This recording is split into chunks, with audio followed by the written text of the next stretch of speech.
At the continental level, where the language is understood, at the organizational levels like the African Union, the NEPAD agency, and all that, and the partners of NEPAD, at that level, they understand the language.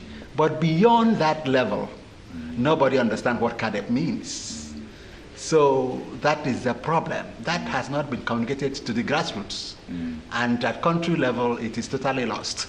Nobody understands what you mean by CAADP. If you ask anybody on the streets, but these are the real farmers. These are the real people that are producing food for us, even before CAADP existed.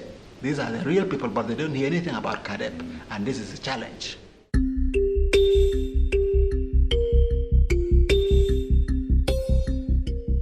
In the next decade, if they can look at what they have done in the past 10 years and see areas they have not been able to do well, and then complement each other in those areas, then in the next 10 years, we can look out to something more positive.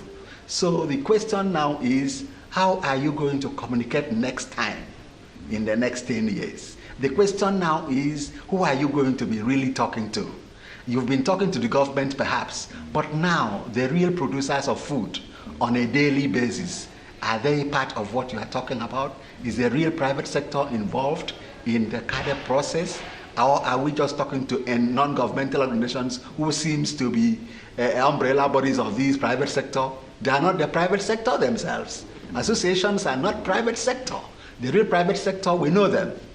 But do they participate in all what we are talking about? Where are the Dangotes of Africa in what we are talking today?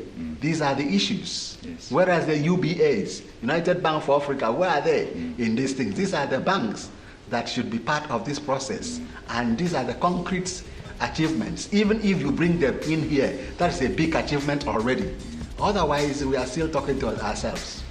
All along, we've been talking at the policy level, but that's not dropped at the implementation level. And that's where we need to address.